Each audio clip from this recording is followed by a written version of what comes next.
Meire já estava em acompanhamento comigo há 2 anos. Era uma mulher de 50 anos, casada há 30 com José, de 55. Sempre chegava às sessões de forma calma e contida, mas naquela manhã havia algo diferente em seu olhar, um cansaço profundo misturado a um silêncio pesado.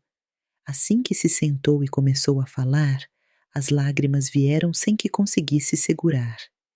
Depois de 30 anos de casamento, contou que a solidão que sentia ao lado do marido não era apenas o distanciamento natural da idade ou o desgaste da rotina. Era algo muito mais cruel. Era traição. Meire começou a perceber algo estranho já há alguns anos. Sempre que saía ou voltava para casa, notava olhares atravessados das vizinhas, cochichos interrompidos quando ela passava, conversas abafadas que claramente mudavam de assunto assim que se aproximava. No início, tentou se convencer de que era apenas impressão. Afinal, aquelas mulheres falavam da vida de todos do bairro. Talvez fosse apenas paranoia, mas o tempo foi passando e o incômodo crescendo. No mercado, onde era cliente há décadas e todos conheciam sua família, ela sentia os mesmos olhares discretos, os sussurros que a seguiam pelos corredores. Meire, tímida e avessa a confrontos, engolia o desconforto em silêncio. Até que um dia, ao chegar em casa, ouviu uma das vizinhas comentar em voz alta, como se quisesse que ela escutasse: "Tem mulher que vive se enganando. O marido apronta de tudo e ela finge que não vê. Coitada." Meire gelou. Sentou-se no sofá com as pernas trêmulas, a mente rodando em 1000 pensamentos. Será que falavam dela? Será que aquelas palavras carregavam a verdade que ela não queria enxergar? No fundo, o coração já sabia, havia algo errado, mas assumir isso seria encarar um medo muito maior do que os cochichos da vizinhança. Meire sacudiu a cabeça, tentando afastar aqueles pensamentos. Não posso me deixar levar por fofocas de vizinhas maldosas. Elas não têm mais o que fazer, passam o dia falando da vida alheia. É só isso, nada mais. Levantou-se do sofá, respirou fundo e lembrou que precisava correr para preparar o almoço de domingo. Mas logo a ansiedade voltou. Onde será que o Zé foi? Deve estar no bar como sempre. Vai chegar bêbado e de mau humor. Melhor eu apressar a comida antes que reclame. Só que, por mais que tentasse, Meire não conseguia apagar da mente o comentário que ouvira. Sem querer, lembrava de todas as vezes em que José chegara tarde em casa, evitando seu olhar, com aquele ar de quem escondia algo. Quando ela perguntava onde estivera, a resposta era sempre ríspida. Como assim onde eu estava? Estava trabalhando horas. Depois parei no bar com o Freitas, precisávamos conversar sobre a empresa. Ah, mulher, além de sustentar essa casa e te dar tudo do bom e do melhor, você ainda fica com essas desconfianças? Eu é que deveria desconfiar. O que você estava fazendo que a minha comida ainda não está na mesa? Meire sentia o coração apertar. Sempre foi uma esposa dedicada, nunca deu motivo para desconfianças. Desde jovens, José era extremamente ciumento, mas ela aceitava, acreditando que era apenas o jeito dele de demonstrar amor. Criada em família rígida, sempre se considerou uma mulher direita, incapaz de trair. Agora, aos 50 anos, ver o marido reverter as acusações contra ela como se fosse culpada de algo fazia a ferida da dúvida crescer ainda mais. A cada lembrança, as palavras das vizinhas pareciam ecoar mais alto em sua cabeça. Meire preparou o almoço, mas cansada de esperar, acabou comendo sozinha. A tarde avançava, já passava das 5 e José ainda não havia voltado para casa. O coração dela batia acelerado, uma mistura de ansiedade e angústia que ela não sabia explicar. De repente, a porta se abriu. José entrou com aquele velho ar de quem escondia algo. Seu olhar cruzou com o de Meire por um instante, depois desviou rápido para a mesa posta. Por um momento, ela jurou ter visto nos olhos dele algo diferente, talvez pena, talvez arrependimento, mas também um certo incômodo, como se quisesse sair rápido daquele cômodo. Sem dizer muito, José seguiu para o quarto. Tirou a camisa e entrou no banheiro, dizendo que precisava de uma ducha e pedindo que ela esquentasse sua comida. Meire respondeu que sim, mas assim que ele fechou a porta, não resistiu. Correu até o cesto de roupas, pegou a camisa dele e levou ao rosto. O cheiro não deixava dúvidas. Era doce, marcante. Definitivamente não era dela. Era perfume. Perfume de mulher. Se você já passou por uma situação parecida com a de Meire, deixe seu comentário. Sua história pode ajudar outras mulheres que vivem o mesmo silêncio. Na segunda-feira, Meire voltou ao consultório da doutora Lúcia, onde se consultava há 2 anos. O motivo inicial de sua terapia havia sido outro, a morte da mãe. Um câncer devastador levou sua mãe lentamente e Meire, muito apegada, permaneceu ao lado dela até o fim. Ver aquele corpo definhar aos poucos foi um trauma que ela jamais esqueceria. Depois da perda, os filhos insistiram para que procurasse ajuda, porque já demonstrava sinais de depressão. Com a casa vazia, os filhos seguindo suas próprias vidas e um marido cada vez mais distante, Meire sentia-se mergulhar num silêncio insuportável. José, que sempre fora durão, ríspido e ciumento, ao menos ainda olhava nos olhos dela no passado. Agora nem isso. Naquele dia, Meire entrou no consultório mais abatida do que nunca. Sentou-se diante da psicóloga e, pela primeira vez em muito tempo, não conseguiu segurar as lágrimas. Entre soluços, resolveu desabafar.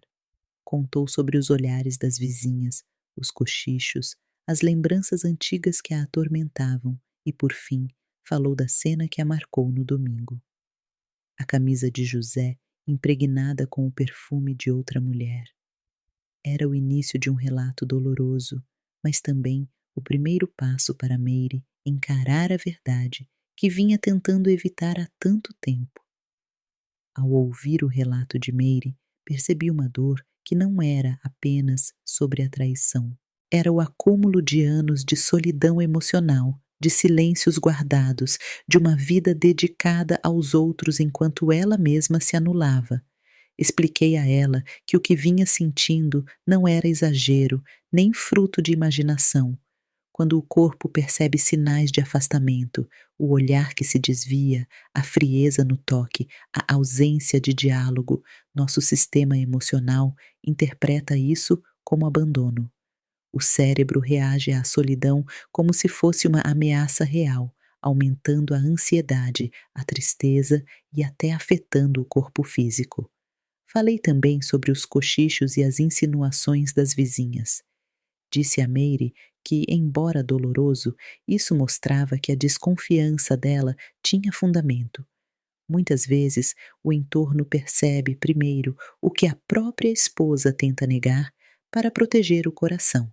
O perfume na camisa foi apenas a confirmação de uma ferida que já existia. Mas ressaltei uma verdade importante. A traição fala muito mais sobre o traidor do que sobre a pessoa traída. José sempre foi controlador, ciumento e, ao mesmo tempo, incapaz de dar atenção e afeto. O comportamento dele reflete escolhas e falhas pessoais, não a falta de valor de Meire. Disse a ela que, naquele momento, mais do que buscar respostas prontas ou decisões imediatas, era fundamental se olhar com carinho, validar sua dor, reconhecer que seus sentimentos eram legítimos e, principalmente, entender que, mesmo aos 50 anos, ainda tinha direito a ser amada, respeitada e valorizada. Naquele instante, vi nos olhos de Meire um misto de dor e alívio. Pela primeira vez em anos, alguém dizia a ela que sua solidão não era normal, que não era destino e que a traição, que agora se revelava, não era culpa dela. Depois da consulta, a caminho de casa, Meire sentia um certo alívio, por finalmente ter colocado em palavras o peso que carregava no peito. Mas ao mesmo tempo, sua mente continuava um turbilhão. As lembranças voltavam sem parar. Sempre notou o olhar lascivo de José para outras mulheres, até mesmo quando estava ao lado dela. Tentava se convencer de que era apenas coisa de homem, que no fim das contas ele tinha escolhido estar com ela, se casar com ela. Mas agora já não sabia mais o que pensar. O entardecer chegou e José ainda não havia voltado.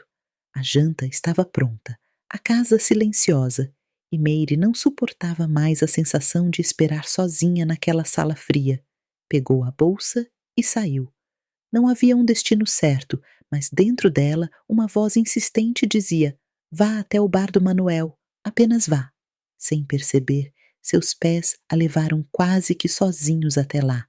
Quando virou a esquina, parou bruscamente. O que viu à frente quase a fez desmaiar. Meire levou a mão ao coração, paralisada diante da cena que nunca imaginou presenciar. José, seu marido de 55 anos, estava ali, diante de todos, aos beijos com uma mulher visivelmente mais nova, talvez em torno de 45 anos.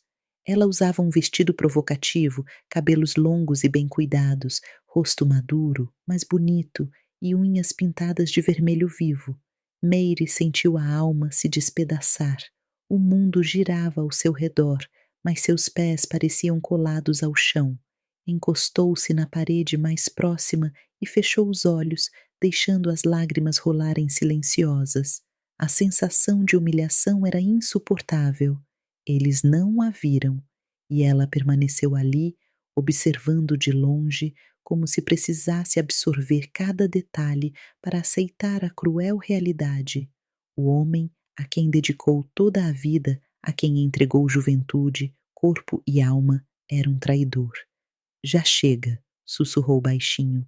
"Não vou ficar aqui mais um minuto. Preciso pensar no que vou fazer da minha vida." De volta para casa, trêmula e em silêncio, Meire parou diante do espelho. Há quanto tempo não se olhava de verdade? Seus cabelos, antes longos e sedosos, sempre elogiados, agora viviam presos em um coque apressado. Seu rosto carregava marcas do tempo e do cansaço. Suas roupas eram simples, sem graça, escolhidas apenas pela praticidade. E ainda assim, por trás daquela imagem abatida, Meire conseguiu enxergar algo. Uma mulher bonita que ainda existia lá dentro, escondida, esquecida. Uma mulher que clamava para ser redescoberta. De olhos inchados e coração em pedaços, Meire achou melhor tomar um banho. Deixou a água quente escorrer pelo corpo e, em silêncio, fez uma oração. Pediu a Deus que aliviasse aquela dor esmagadora no peito, mas também que lhe desse força para fazer a coisa certa. Depois, preparou um chá de camomila.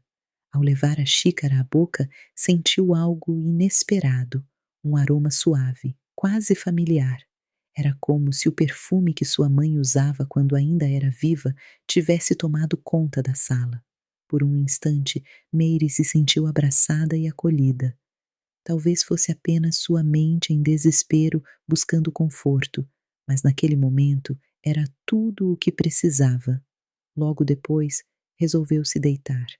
O cansaço era tão profundo que adormeceu rapidamente, sem sequer perceber a hora em que José chegou em casa.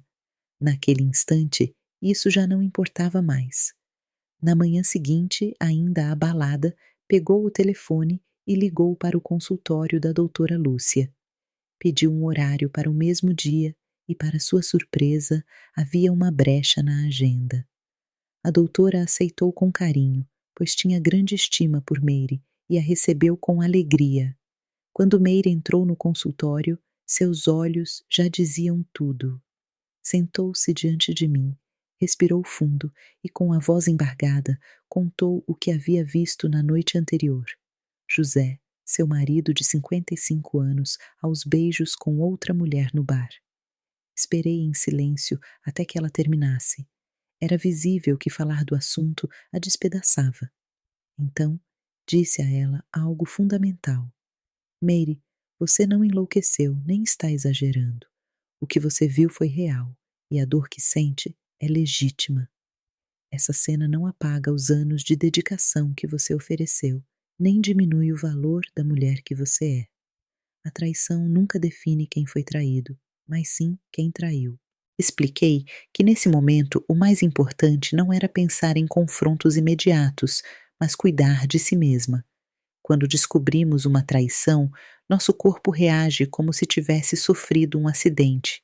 Ficamos em choque, paralisados, tentando entender como seguir. Orientei que ela desse 3 primeiros passos práticos: permitir o luto emocional, chorar, escrever, desabafar, não fingir que não doeu, evitar decisões precipitadas. Não era hora de falar em separação ou perdão. Primeiro era preciso recuperar forças, reconectar-se consigo mesma, pequenos gestos de autocuidado, arrumar o cabelo, escolher uma roupa de que gostasse, preparar algo que fosse só para ela. Disse a Mary que a cena no bar, por mais cruel que tivesse sido, também tinha um lado revelador. Ela não precisava mais viver na dúvida.